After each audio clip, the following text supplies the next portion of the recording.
asesino serial en Tijuana. Actuó como Ted Bundy, es buscado por el FBI. Estefanía Veloz, gracias por estar con nosotros. Un gusto estar aquí, Pedro, platicando sobre este tema de mi natal Tijuana. A ver, cuéntanos qué es lo que sucede con esto. Es muy lamentable porque creo que el panorama de Tijuana es uno donde se ha normalizado la violencia contra las mujeres, es decir, los feminicidios. Tan solo en lo que va del año, por lo menos el primer semestre del año, se habían registrado 140 homicidios dolosos de mujeres, aunque solo 21 han sido catalogados como feminicidios.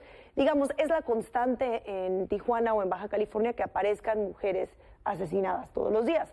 Pero nos despertamos con una noticia hace más o menos una semana donde el fiscal de Baja California decía que efectivamente se trataba de un asesino serial que había por lo menos asesinado a 3 mujeres que eran trabajadoras sexuales y que eso estaba comprobado, que de hecho ya lo tenían identificado y que además estaban trabajando con el FBI y con la Interpol.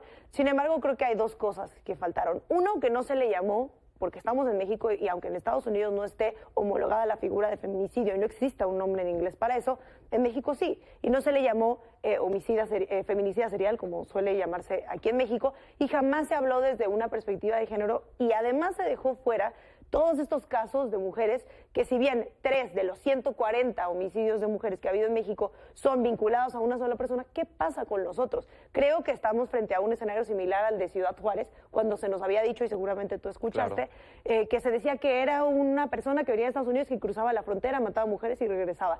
Algo así están fraguando, digamos, en esta teoría, y qué fiscal no quiere tener en sus manos a lo que él mismo llamó un psicópata, ¿no? Claro, ¿y por qué se le relaciona con Ted Bundy? Fíjate que eso es lo más curioso, porque yo creo que fue una ocurrencia de Estados Unidos, y es que se está investigando con el FBI, porque en el caso de Ted Bundy no era normal que en lugar de donde él es aparecieran mujeres asesinadas. A él se le adjudican 26 asesinatos que supieran, al final pudieron haber sido más. Pero en México sí es la normal que aparezcan mujeres asesinadas. No tiene ningún tipo de rigor de investigación comparar estos dos. ¿Qué sí es taquillero? ¿Para qué sirve? Para titulares. Y para que quien logre capturar a este personaje, a quien se le vincula con 3 asesinatos, aunque con Ted Bundy hayan sido demasiados, pues se pueda colgar una medalla muy importante, decir, detuvimos al Ted Bundy de nuestros tiempos. Yo creo que si estuviéramos hablando de feminicidas que han asesinado a más de una mujer, pues estaríamos viviendo en un país lleno de Ted Bundys, ¿no? Sin duda, y no sería el primero con el que lo pudieran comparar. Incluso ha habido otros que desgraciadamente han cometido más asesinatos, el monstruo ¿no? de Ecatepec, el feminicida serial de Naucalpan, exactamente. Entonces, esto básicamente es para que al momento en que si lo llegan a detener, se cuelguen una medalla.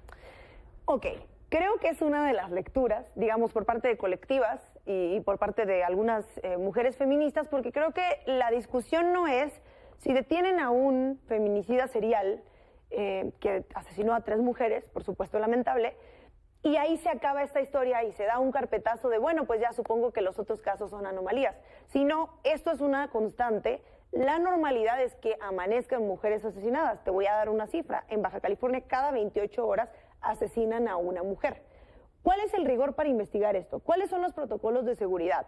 Digamos, ¿cómo se está investigando en coadyuvancia con las instituciones de Estados Unidos si es que se trata de varias personas que cruzan la frontera a matar mujeres? Creo que es muy inconsistente la línea de investigación y por ahora parece que solo se están concentrando en un caso en el que no tiene lógica que lo comparen con el caso Ted Bundy, por lo que acabábamos de decir ahorita, y que solamente sirve como para tratar de hacer ruido respecto a un homicida o serial o un feminicida serial, porque lo hemos visto en el pasado, lo vimos con las muertas de Juárez, lo vimos en el Estado de México. Siempre que hay una crisis de asesinatos de mujeres, sale alguien a decir se trata de una sola persona. Y creo que la responsabilidad de las autoridades, hoy que tenemos tantos mecanismos y tantos protocolos de investigación, y hoy que hemos hecho valer, digamos, el trabajo de las mujeres a lo largo de esta legislatura, la primera legislatura de la paridad, es que hay herramientas para investigar con perspectiva de género, y en este caso no ha sido así, y creo que tienen una deuda con las mujeres de Baja California para investigar no solamente este caso, sino muchos otros como feminicidio, y no como un psicópata, como las mismas autoridades lo llamaron, que está matando mujeres porque vio o jugó algún tipo de videojuego y entonces ahora está loco, ¿no? Y no tendría que haber un trabajo también desde sociedad, desde la formación, desde que las personas vayan creciendo, entendiendo que estas acciones no son para nada tolerables, que el crecer en un entorno de violencia no tiene que ser replicable a llegar a este tipo de actos. ¿No tendría que venir un trabajo desde mucho más abajo? Creo que sí, tienes razón, creo que es cultural, creo que es cuestión también de educación y de normalizar. Sin embargo, es el eterno dilema entre mitigar lo que tenemos de frente, que es esta crisis de violencia contra las mujeres, o prevenirla. Y en la prevención hay un camino mucho más largo, que es mucho más profundo. Y en este mitigar... Pero que te puede dar mejores resultados. ¿Y qué es la idea? Porque si no, entonces, ¿para qué se están haciendo tantas leyes y tantos protocolos si no va a tener un resultado positivo a largo plazo? Porque si no, nunca vas a terminar de mitigar. Exacto, ese es el problema. Ahora, yo le agregaría algo importante y es, en las comunidades que viven en la frontera suelen tener esta doble vida entre, en Estados Unidos no se puede pasar alto si no se puede manejar rápido, o sea, para simplificarlo, pero en México sí. Entonces parece haber un espacio ahí vacío que deja en desprotección a la población mexicana porque suele haber gente que se cruza la frontera y hace en México lo que en Estados Unidos no puede hacer.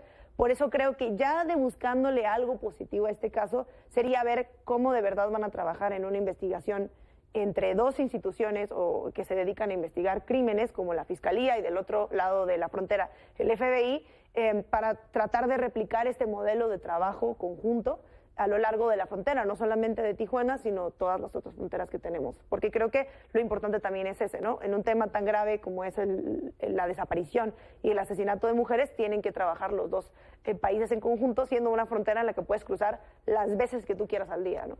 Pues, Estefanía, gracias por haber estado con nosotros.